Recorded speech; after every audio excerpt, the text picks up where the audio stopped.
Hello, everybody, and welcome back to yet again another season of the Robins Report podcast. That's right, it was so good last year that we had to bring it back, and this time it's gone to a whole new level. I tweeted earlier, hashtag new levels, and this is the biggest level that we could get to. So before we get to that, I just want to give a quick shout out to our sponsor, Luke 1977, shop Luke1977.com. The range is incredible. I wish I could say, as I always do, that I'm wearing it, but today I'm not because it's in the wash and that's what they sent me. Tight gets, read into that what you will. But anyway, let's get to it. Season 2. Season 1 was incredible, and I thank you all for watching, listening, and everything you did.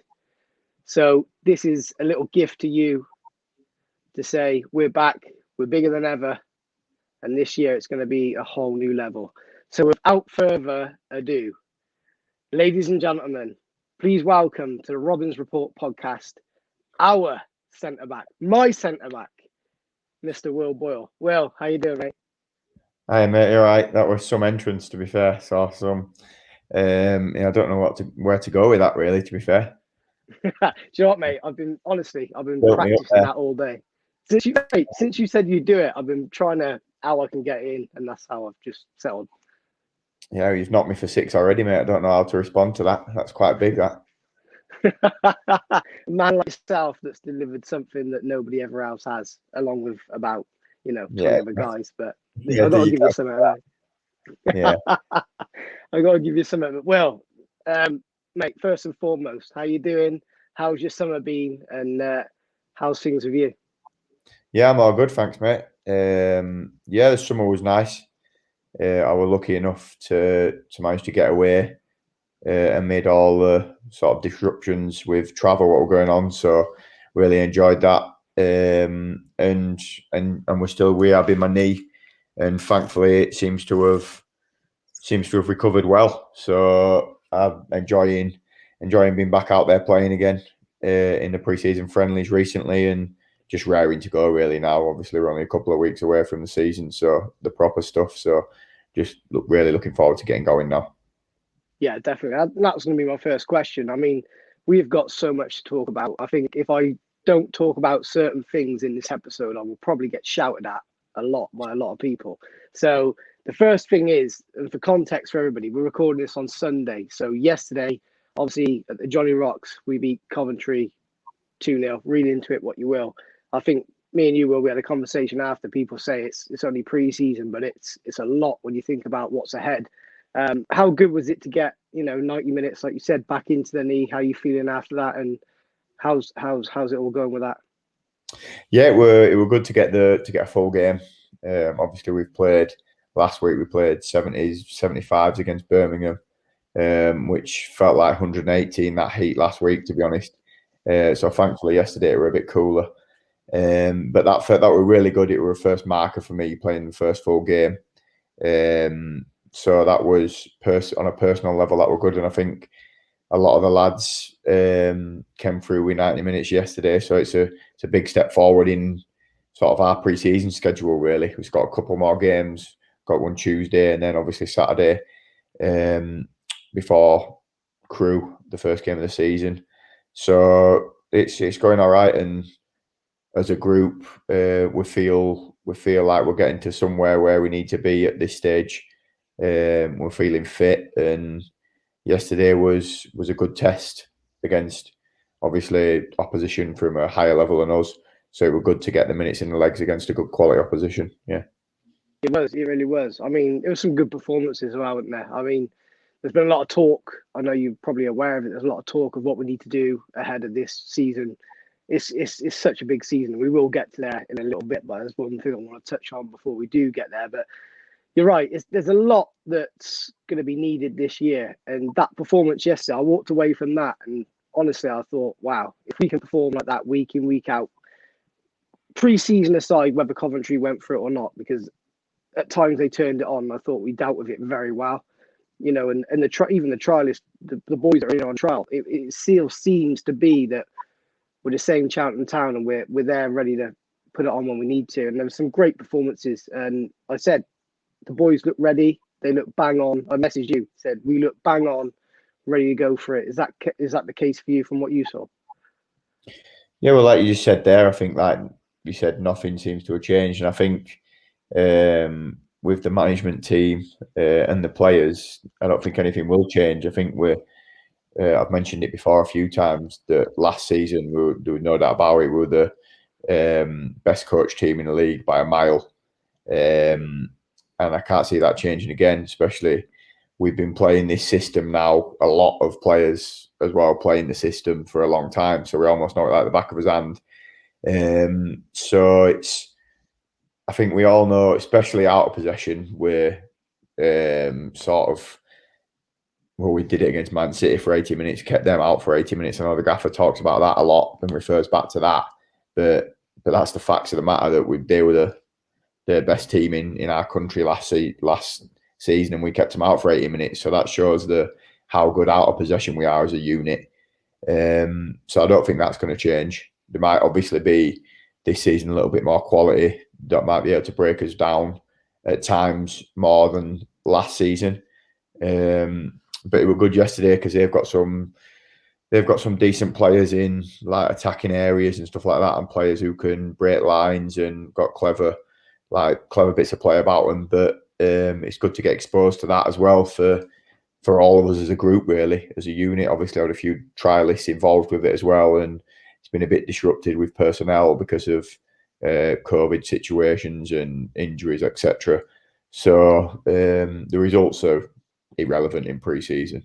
Everyone knows that, and I'm sure Coventry will be saying that as well. But it was good, really, just to get everyone back playing, and for the fans, really, obviously, to say, hang on a second, we've still got a group here.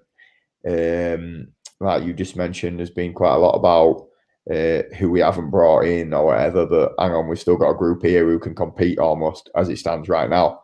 So a little bit of sort of optimism around after that yesterday, really. Yeah, definitely. I mean, there's a lot of talk of what we do and what we don't do, but one thing you can guarantee is what we do is turn up. That's funny, but what we do is turn up and we give everybody a game, and That would be that. but we do turn up, we give people a game. I thought there's some great performances yesterday, and one in particular stood out to me. Well, two actually. I thought Owen in goal was fantastic. Some great saves.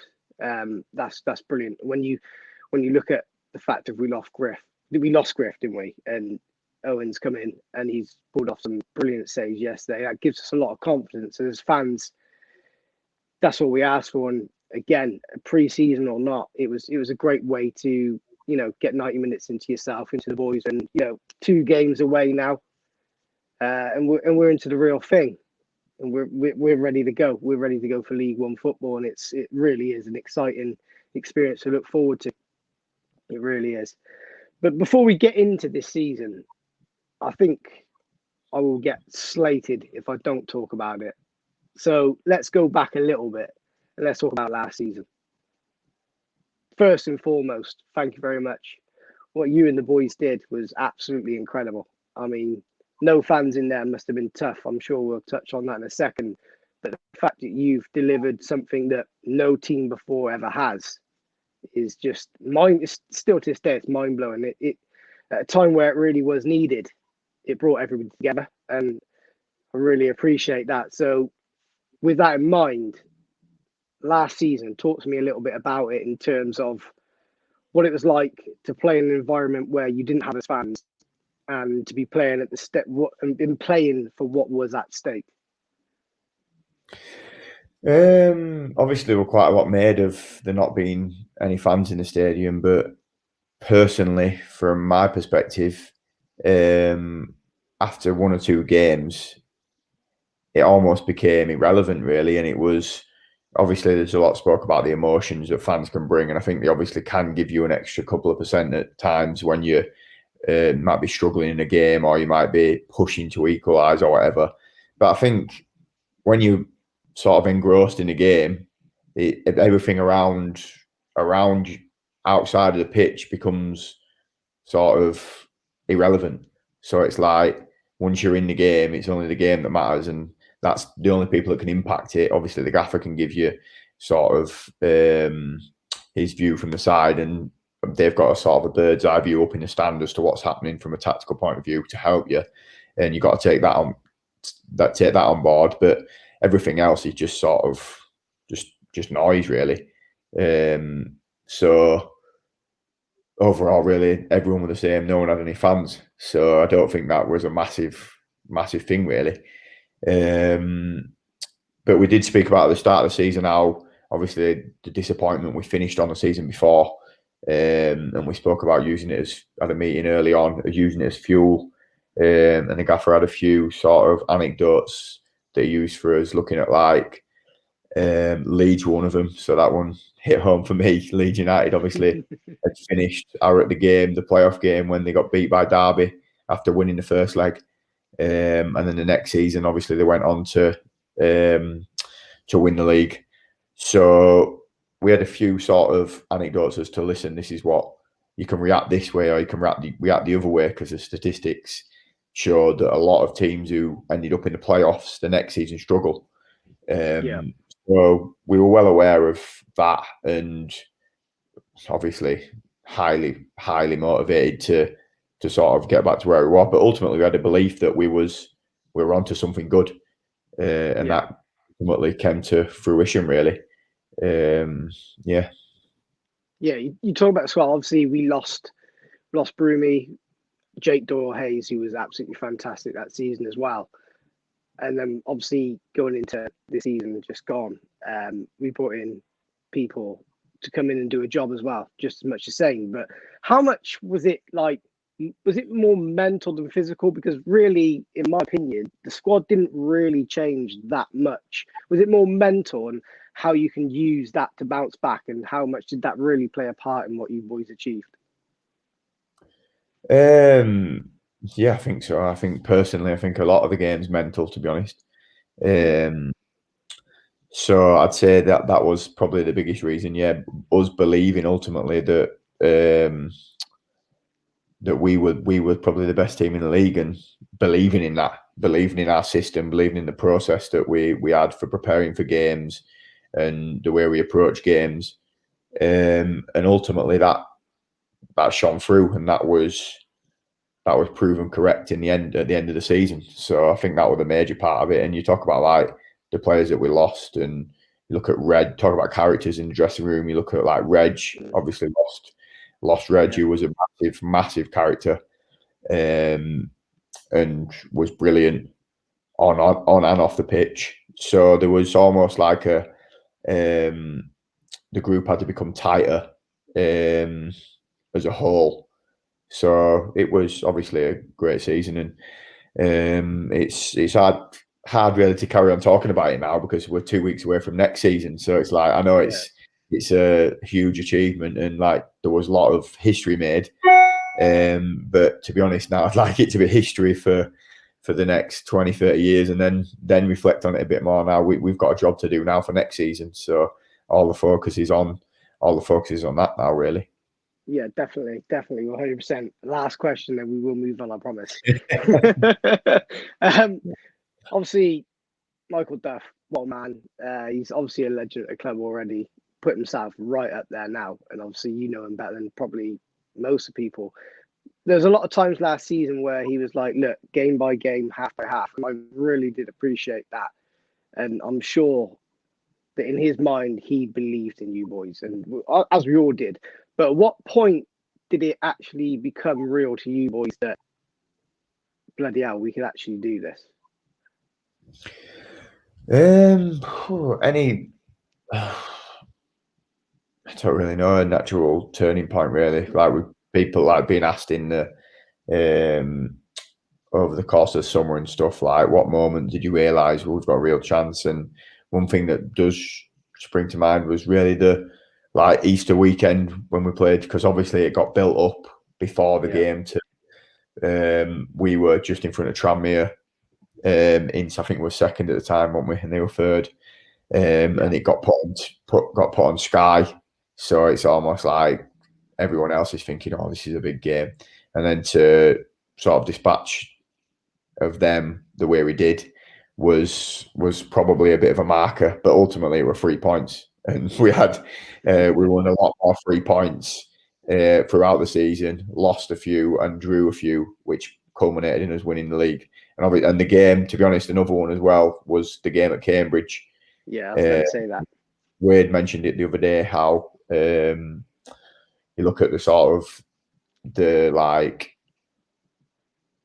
players, the injuries that we had, the sort of lads missing through. Rags pulled up on the day with his back, and everything just almost seemed to be against us on the day. But then Grant Horton came on for, I don't know if that was his only appearance, but I think it was his first of the season.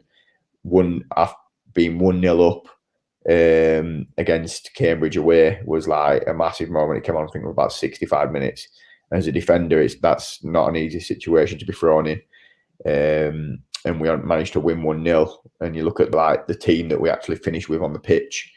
I don't think he ever played again before that or after that in the season. So I'm not saying that I'm just saying it was almost thrown together. And I think that showed the strength of the group, really, that people played their part all the way through. So I think that will probably, looking back, quite a big moment. At the time, it's hard because you've got another game to focus on and you've got a long way to go and you don't want to look too far into the future like the gaffer says, because you end up tripping up. But when you reflect back, they're obviously key moments. Yeah, exactly. It was always Saturday, Tuesday. And for you as a player, that must have been absolutely incredible. It must have been so like relentless in the fact, as Duffo was saying, it's like these boys don't get chance to train together because we just game after game after game, it comes thick and fast. And that's why I think what you boys achieved should be built up a little bit more compared to what it should be if it was a normal season, because it's just relentless, COVID times, all that, etc. But it was incredible to see. And I think you mentioned Cambridge there. That was a great one for me. Tranmere, obviously, that was fantastic. Callum Wright probably scored one of the best goals that's ever been televised when Cheltenham were on. Absolutely thunderbolt. Brilliant. What a goal. And I think Exeter as well. You remember Exeter was another one where I just thought, we're beating teams where usually we'd either get a draw or we'd probably just end up losing 1-0, silly mistakes. But it felt last season as if, for the first time as a Cheltenham fan, I mean, I mentioned to you earlier, 20 years a Cheltenham fan this year. First time in my lifetime being a Cheltenham fan, I thought, these boys have got it in them. They've got a goal. They've got a goal. No hope was ever gone. And it was incredible to watch. For you, it must have been incredible to be a part of. Yeah, it was 100%. I think, to be honest, a lot of that, what you say, really is sort of perception, really, as to how you perceive it. So if you're thinking that way, then we end up scoring almost. But it's one of them things, really. We were the best team in the league. So whether there were no fans, there were I don't know, our players injured, COVID outbreaks, everything. Ultimately, everyone were playing in the same sort of situation, and we won the league. So I think, like you say, it needs to be made a bigger achievement. I think it is what it is, if you know what I mean. We were the best team in the league last season. We got the most points that the Cheltenham team have ever had in the Football League. And I think we're obviously the first team to get promoted in the Football League automatically for Cheltenham. So when you look back at it, they're the facts of the matter, aren't they? So it is nice. It is nice being able to reflect on that. It is. It's massive. Do you know what? For the size of the club, not belittling the club at all, whatever, but it will never be forgotten. And I really do hope that's massive for you guys, because it's just incredible, absolutely incredible. We had some great teams over the years, but that last year was probably one of the best that I've ever seen, and a lot of people will say it's probably one of the best we've seen. And what we achieved in that, even outside the league, Man City at home in the FA Cup, that was just incredible. When Alf scored that goal, I mean, I went absolutely crazy. I think the wife told me to shut up, and the kids were a bit like, "What's Daddy doing?" It's just one of them moments. It's just, what a season! It's fairy tale, isn't it? It really is a fairy tale. Yeah, the only thing about that game is the fireworks could have come around the 80th minute. That really helped us, wouldn't it? So I think that that was probably the only thing that I could change. Well, there'd be a few things, probably the last 10 minutes as well. But if we could put the fireworks to the 80th minute, then that'd probably help us as well. Yeah, it probably would have done. But Yeah. I mean, how did that feel before we go? How did that feel? Man City at home in the FA Cup, playing against arguably probably one of the best teams that we're ever going to see. Yeah, I think for a lot of us, for me, definitely personally, you're going into it and you're not sure what to expect because obviously these are world-class players, the best players in the world, some of them. So you're untried at that level. And to be honest, it was so exciting going into the game to be able to, because for some of us, probably a lot of us, we won't get a chance to get exposed to that level probably again or at all at times when you're playing in League Two. Like it's almost a far cry to think that you're going to get a chance to play against the sort of best players in the world. So it was like almost like a one-off experience. And going into the game, I was desperate to try and enjoy it. And then obviously when after the first minute, we're all thinking, oh, this could be a long night when Jesus nearly gets in on goal. But then after that, we settled into the game, and it was quite. We spoke about it a few times. I think I've heard the gaffer say it, and I've said it before as well. How it helped with our belief moving forward for the season. And you're on the pitch, and you realise that, hang on, if we're doing exactly what we normally do in a league game, it's hard for them. We're making it hard for them. It doesn't matter what the name on the back of the opposition shirt is. It's because we're filling spaces and we're so compact, it makes it hard for the opposition. So it was almost it was quite nice from that perspective to realise that what we're doing at our level is actually be sort of good enough to sort of make it hard for the top teams. So that was really refreshing, really, and it was good to go up against obviously the individuals as well. So that was just a brilliant experience all around, really, apart from the last 10 minutes. Yeah, well, we can erase that, doesn't matter. I stopped recording on Sky after that. We won it. Yeah. Well, actually, to be fair, I mentioned Alf's goal, but what about Toes' clearance? Wow. Yeah, that was brilliant, wasn't it? Obviously, your point of view was amazing on that one. Yeah, it was. To be fair, it's just brilliant defending, really, all around. So you just got to literally marvel at the defending. It was the timing, the sort of strike made it even better that he's hit it so sweet, and it was just brilliant all round play, wasn't it, really? And that's, as a defender, you don't really get, you can't really appreciate anything much better than that. That's like brilliant, isn't it? Yeah, it is. And people say 9 times out of 10, I hate it because I'm Twitter. 9 times out of 10 that goal goes in. Well, I'll argue 9 times out of 10 Ben Toes is going to keep that out of the net. I'm just saying. But there we go. And obviously, before we do move on, I know I said the last one, but I have to ask you this. Probably one of your best seasons last year, personally. I mean, goals galore for you. The only Charlton defender that I can picture in my mind has said a lot is Jamie Victory. Jamie Victory scored a lot of goals, but he's obviously left back, played in the midfield a little bit. You as a centre back, that you and Ben Toes, that link up last season, every time a ball come in from a throw in, I thought, boy, he's going to get one here. And it's just like incredible. So how did you feel about your obviously personal achievement on last year? Yeah, obviously I was disappointed ultimately to be injured for quite a big, turned out to be quite a big chunk of the season in the end. But when I was playing, I was happy with what I did. I felt like my performances had really grown. And I reflect back to when I first really joined Cheltenham and we were struggling, and I think I was 21 at the time. And I almost shouldered quite a lot of responsibility, I felt, at the time, to sort of keep the club up. I played every game the second half of the season. And at that stage, I probably, my performances probably weren't reflective of that, if you know what I mean. But now I feel like I've really grown into a bit of a leader, and my performances reflected that last season. So I'm happy with that. The goals just seem to just happen. I've just I seem to have the knack of getting on the end of things in the opposition box, which I've had since I was a kid, really. So hopefully it don't go anywhere. Yeah, it's just probably a desire to get on the end of things in the opposition box and score a goal, really. So yeah. Yeah, definitely. And I'm just going to say, you probably should have had a hat trick against Grimsby. Let's be honest. I know I should have done. Yeah, that's the only thing. I hadn't actually scored a brace yet, and that was definitely the. Well, I should have had a brace. I can't believe it was out as a foul. The actual goal I scored, but I could have had a hat trick, no doubt about it. So that would be the first Charlton defender to do it as well. Yeah, that would be. No, I know Rob Dickey scored, didn't he? Actually, because that was just before I joined. I think that was I don't think it wasn't. Definitely wasn't a league game. I don't know what competition it were in, but I know. I think one of them were a penalty actually.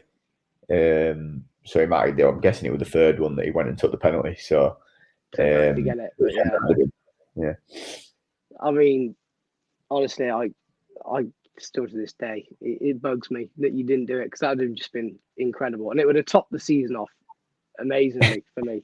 I mean, Will Boyle hat trick away at Grimsby, especially at a ground where historically we've always struggled. It's always been a nasty one when you go there. Yeah. But Boyle. Actually, we mentioned toes, and I want to go there quick before we get into a little bit. I want to talk a bit more about this season coming. What is it between you two? Because it seems like the partnership between you, Ben, obviously Rags, Huss, Longy, it just seems that back five, if people call it a back five, because people call it a back three with a two, it's a back five in my opinion. Like, what is it that makes you guys just be so solid? Because at one point, I think it was last season, we were the best defensive team in English football behind Liverpool, who went on to win the league. Like, what is it between you guys, especially you back three, that is just all in tune? I think it's coaching. I think you can't. There's no two ways around it. It's just literally coaching. We're so well drilled. Probably, to be honest, it's the personnel as well, being so open to sort of learn and take it on and coachable as individuals and as a unit. We're all desperate to help each other and get better. And we're all, obviously, as defenders, you're reliant on your other defenders, and you're a unit. You're not an individual player. So we've all bought into that. But ultimately, it's just we're so well drilled. The amount of detail that the gaffer sort of gives us and goes into with defending, within the first couple of month or so that it was in, he taught us everything that he's teaching us now. So it's just ultimately like repetition, good habits. And I know he says a lot, which is true in my opinion. Good defending is good defending. And he shows us like a video from years ago of Valencia in the 90s, I think it was. And I might be giving his secrets away here. I better not tell him too much. But and it's the similar principles for defending now as it was back then. And we all love defending. I think that's a key as well. That obviously these, like modern football, a lot of it is to do with like the defending, starting attacks and stuff. But ultimately, the first part of call, you're a defender to keep the ball out of net, as with a goalie is, for example. So it just, for me, it was almost like you can't get enough of it, because it's just, you just love it. The detail and everything. It's almost obsessive at times, and I know that most of the other lads are like that as well. So it's just the coaching and the sort of repetition and the hard work and the buy-in. Really, that's the main thing in my opinion. Yeah, definitely. And obviously, Duffo's played with us. He's played at the highest level. Do you think that makes a big difference as well? Being a defender himself, he comes across, and as a manager can put that to you guys massively more so than if it was like, say, I don't know, a striker or a midfielder or so. 100%. I know. I feel so lucky, really, that I've played in the position he played in.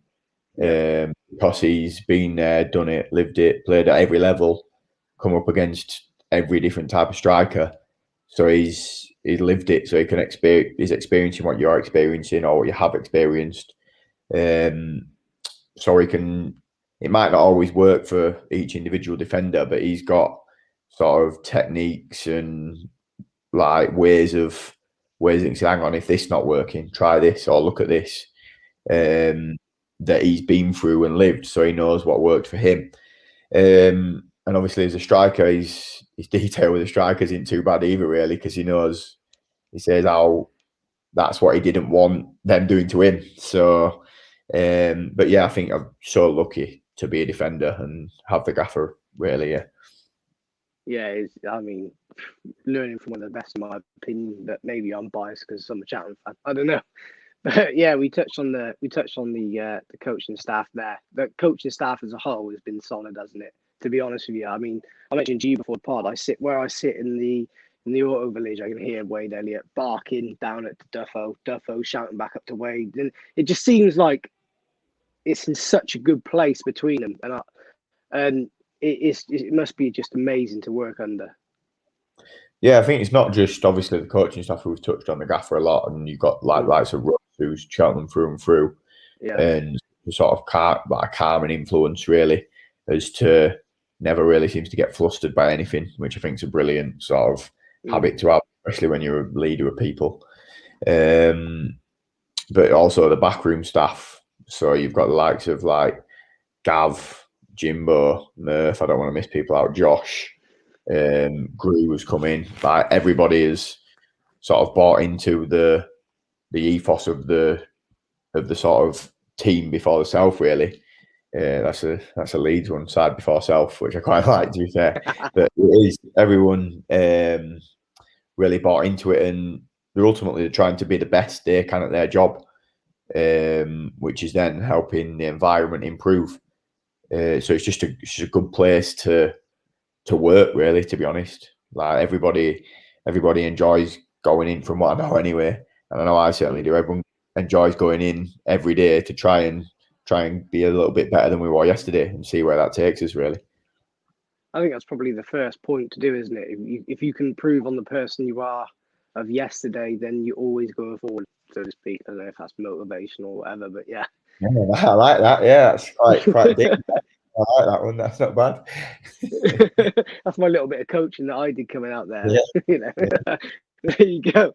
Boyle, let's talk a little bit then about this season coming. How excited you at the prospect of playing for Cheltenham in League One, and how much of a step up do you honestly believe that it is? Because it is in my opinion, you look at that table, and I was asked this week who's going to finish where, who's going to go up, who's going to go down, and honestly, I couldn't call it.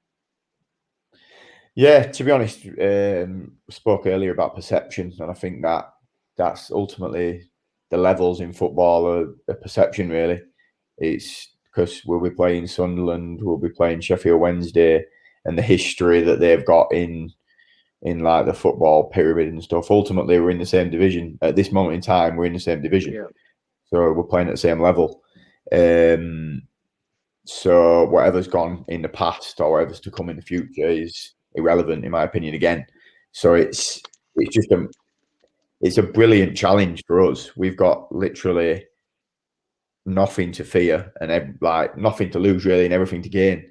So it's like you can't not be excited by that, really, to be going to places where clubs will be expected to be going back up, bouncing back up, for example, or like being competing at the top of the table. But like for us, it's just a brilliant challenge every week to go out there and, like we say, try and be the best that we can with the resources that we have. So it's just sort of chomping at the bit, really, and I can't understand how there wouldn't be anything but optimism, really. Yeah, definitely. I mean, I'm massively optimistic. It's easy for me being on the outside looking in, because as a player, you probably could be open and honest with me now. And you'd admit it's easier being a fan than it is a player, because you see things so much different to what it is on the pitch. We can kick every ball, head every ball with you. We go through every emotion with you, but when you're actually physically there trying to do it is massively different, and it's a lot to take in, isn't it? And I've always said, I've said it the past 2 weeks, the step up from League 2 to League 1 is massive. It really is. And you mentioned a couple there: Sheffield Wednesday, Ipswich. You look at Sunderland.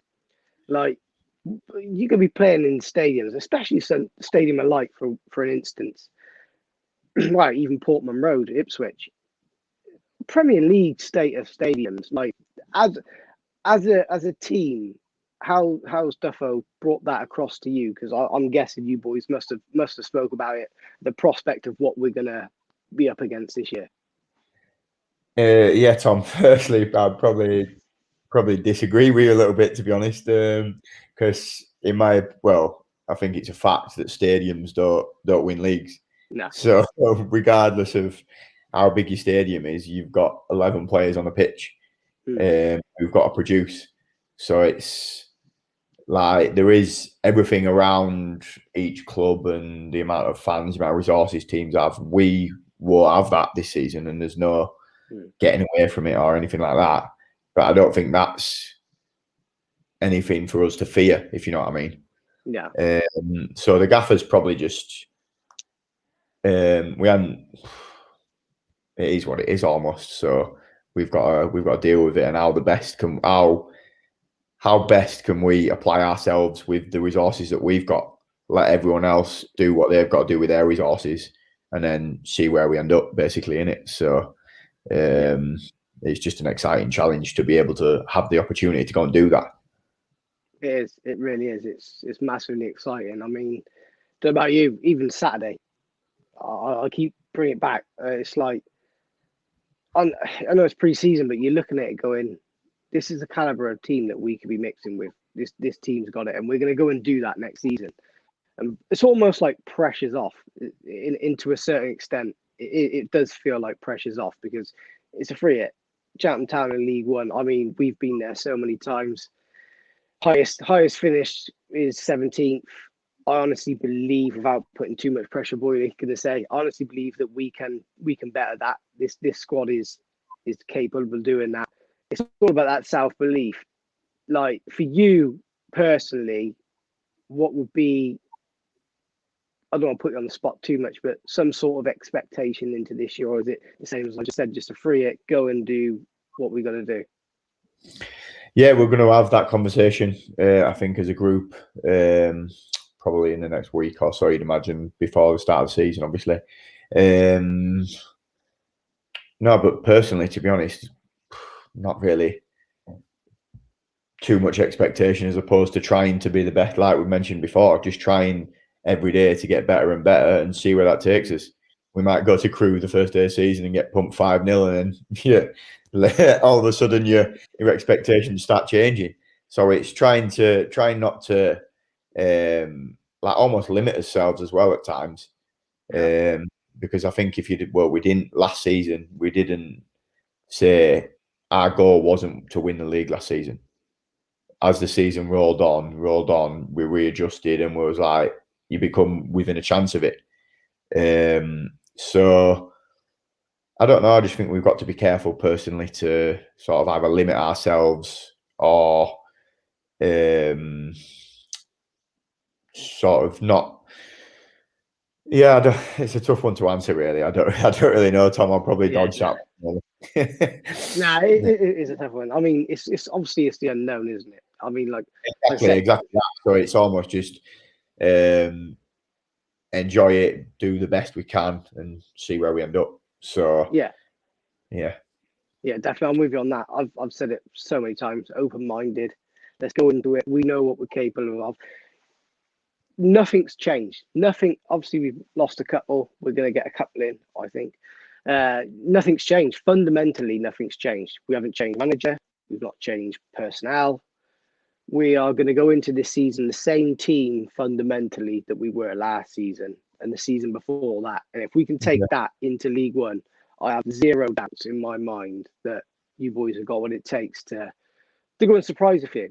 Just go and surprise you. There is going to be times. Look, granted, I'll say it. There's going to be times where it might be a little bit tough. Well, we didn't get the result today, but next week we'll go and get a result. And it's one of them, isn't it? It's incredible to think that we're going into a season now where it's complete unknown, and I'm just massively excited about it. So I'm imagining you are the same.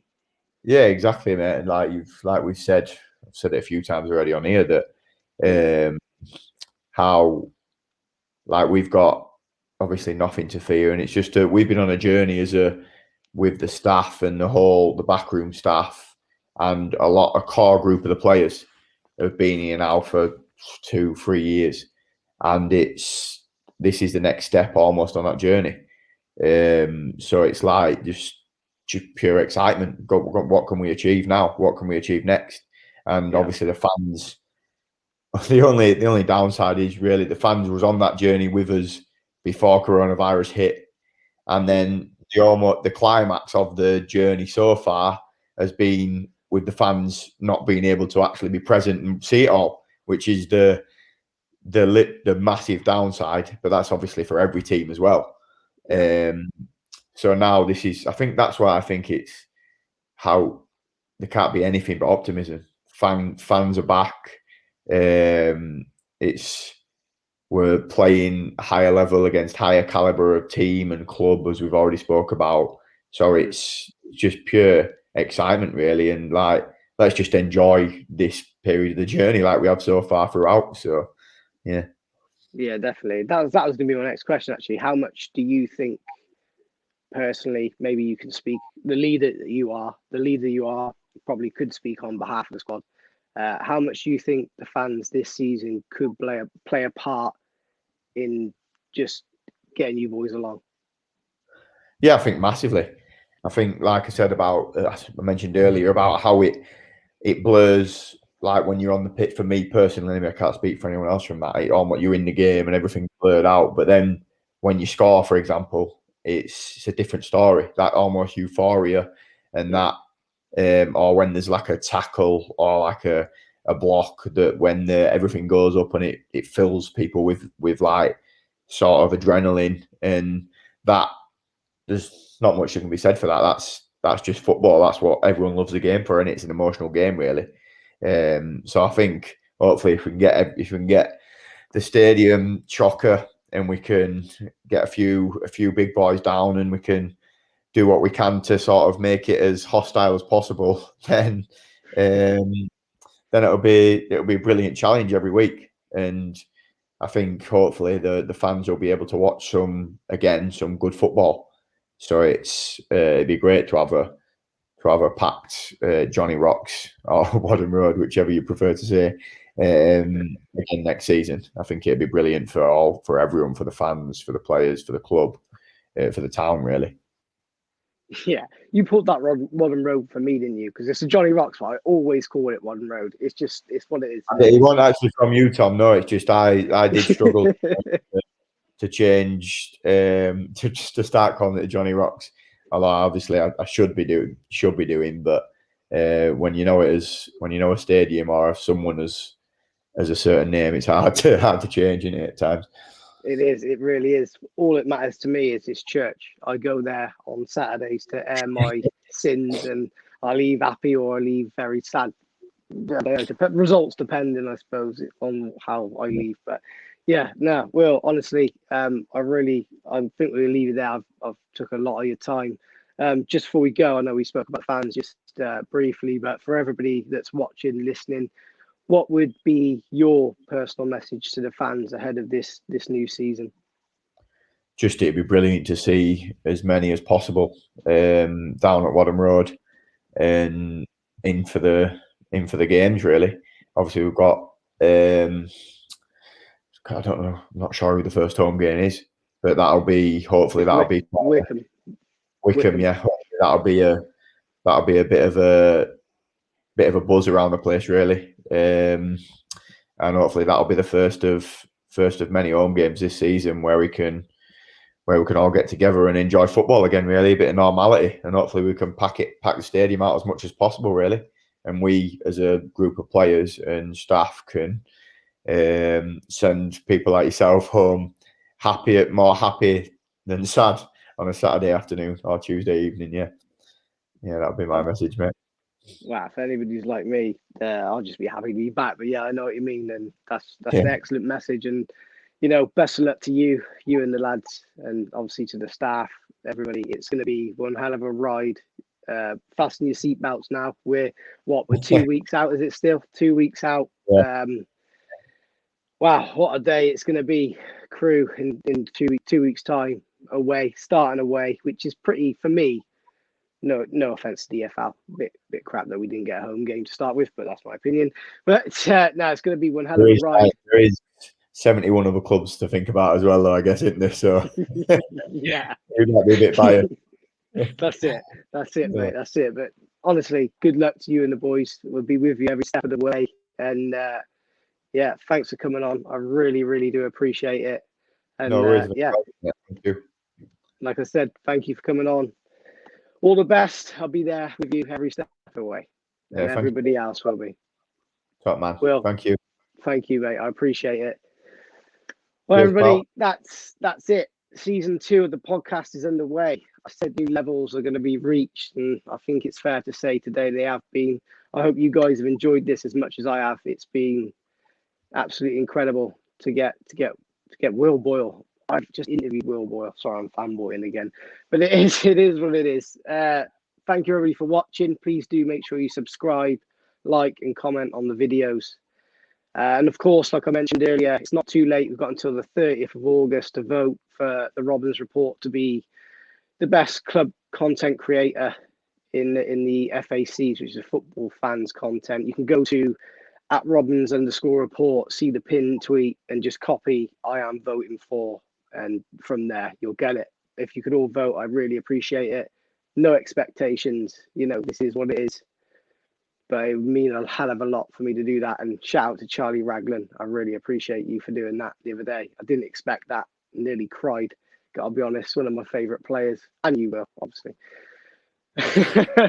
But yeah, guys, I'm going to stop mumbling. I'm going to leave Will to get ready for, I don't know if you playing Tuesday, Will? Do you think you'll be involved Tuesday?